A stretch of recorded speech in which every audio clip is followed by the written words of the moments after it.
Hello, hello. Welcome back. And today we're talking about, let's look at the title. What to do when your desire for a man's attention is strong. So this is more for the younger women that are in that stage of life, because I know I would have appreciated this talk when I was starting to feel this way. So if you see me looking down, it's because I have my notes and I don't want to miss anything. I really, really thought about this topic. And So yeah, let's dive into it. I know it's something a lot of people don't talk about, and it can be, a touch uncomfortable, or at least for me, being the one speaking about it, it a little bit is. But it's a very real topic that we all have. So might as well dive in. So let me first say that it is natural, the feeling. We've been this way since the beginning of time. It's nothing new or bad or anything like that. And I know since we're like 13, we want a man's attention, but let God give it to you. And what do I mean by that? Well, like use your spiritual imagination. Like I know when you just want to be the one that is held by somebody else, let God do it.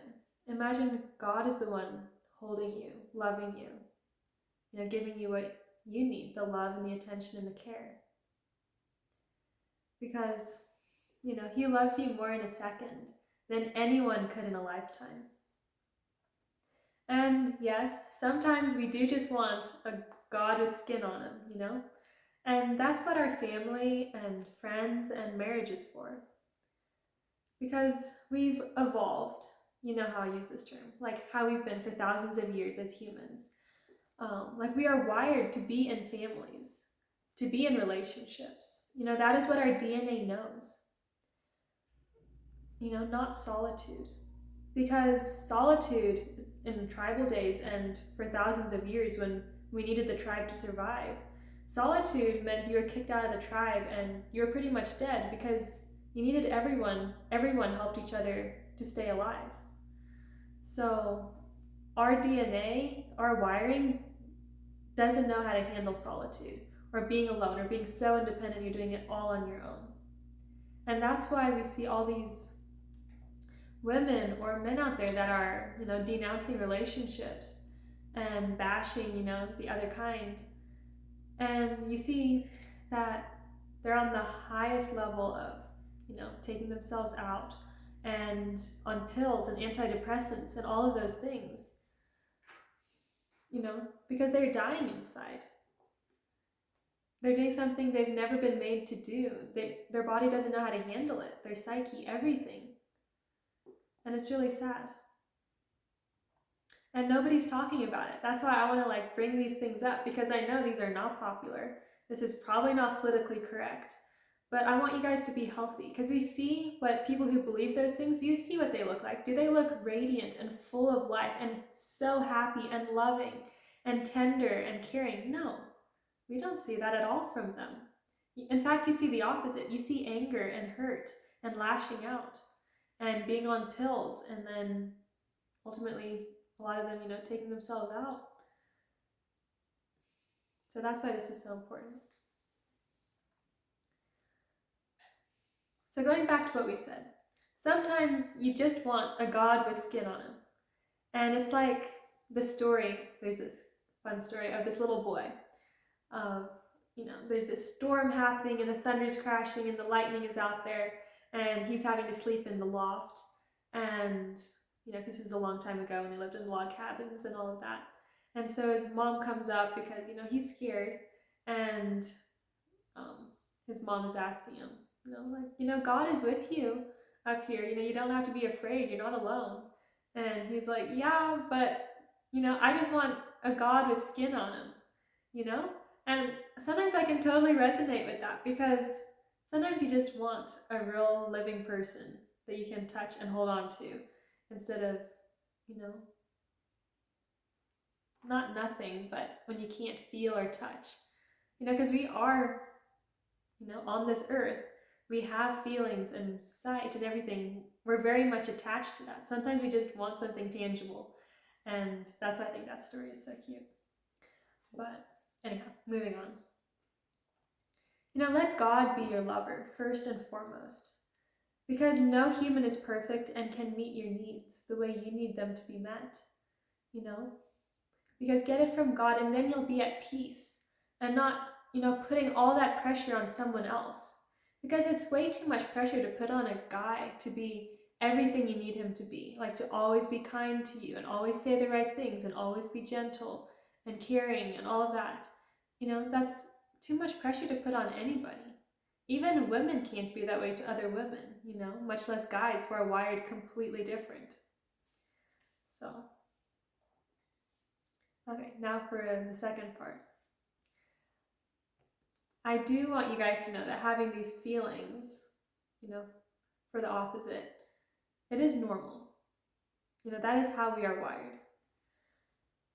And it doesn't make you bad or unholy.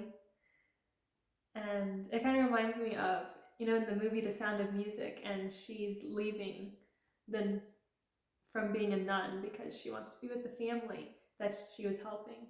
And she felt she was becoming unholy by leaving the convent. And one of the sisters told her that, the love between a man and a woman is holy too. And another thing that I think is interesting is if you look in other religions, or Islam is an interesting one, because they believe that your marriage is half your religion. So if you do nothing else but just, be married and hold on to your marriage and pour into it and grow in love, that is half your religion right there.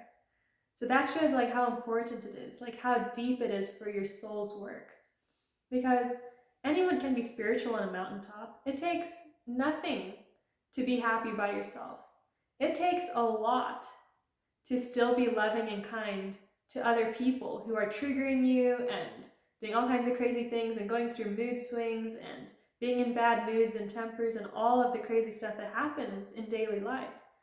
That is what takes strength and, all the things to overcome or, deal with and still be happy and spiritual in that. That takes a lot more of a spiritual person. And yeah, so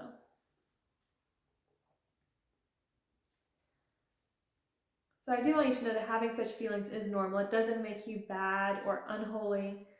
Because I know I used to struggle with that. I would feel like, man, I'm being so ungodly and God's going to hate me and why am I feeling these things? But nobody ever told me it's completely normal, it's okay, And so I had terrible mind battles with that growing up. It was bad. Just feeling like God's gonna hate me, But, and another thing, obviously it is harmful to us, it is proven by science now, to act on it and be intimate before marriage. It's not just a religious thing, science is now proving it too. But don't suppress and try to hide that part of you, because then you make it your shadow. And that's why it's the preacher's kid who ends up getting pregnant and so on and so forth. You know what I'm talking about. So do your shadow work, read books on it. There's great books out there on it. Like The Shadow Side of Light Workers by Debbie Ford, I think. Because otherwise, what you try so hard to hide will come out at the most inopportune time. So definitely if you want to dive deeper into this, see my course, it's in the link below. I have a module on shadow work, and it is so deep and it will change your life. It changed my life when I learned about shadow work, because I certainly had lots of shadows that I was working extremely hard to suppress. It's like trying to hold a beach ball underwater and trying to push it down and keep it under there. And then you have another beach ball and another beach ball and all these, and you're trying to hold them all down. And all of a sudden, one of them is going to pop up, because it's so much effort to keep them down. Whereas if you acknowledge all the parts of you, the good and the bad, then you can at least keep an eye on it. And because a lot of people, say someone who believes they're such a good person and that they don't lie. Well, even if they do lie, they have such a belief that they don't lie, that even when they do and someone points it out, they're going to be like, no, I don't lie. Because their mind is completely blocking that part of them from seeing the reality. Because that's what our brain does. It only allows us to see what we believe and what we believe is important to us, and it filters out all the rest. So if we can at least acknowledge all the parts of us, we're actually a lot safer that way, and it's easier to do the right thing because you're not spending so much effort trying to, suppress and hide and, all the crazy things we do. So, okay, and now for the really deeper part. So when you are feeling that energy, and you know what I'm talking about, the one that we've been talking about this whole video, that is your life force energy. So instead of what girls do nowadays, they just try to go find some random guy to go release it with. No, instead keep it for you. Instead run it through your body. Run it through, just like feel the energy like flowing through your body. Bring it up to your face.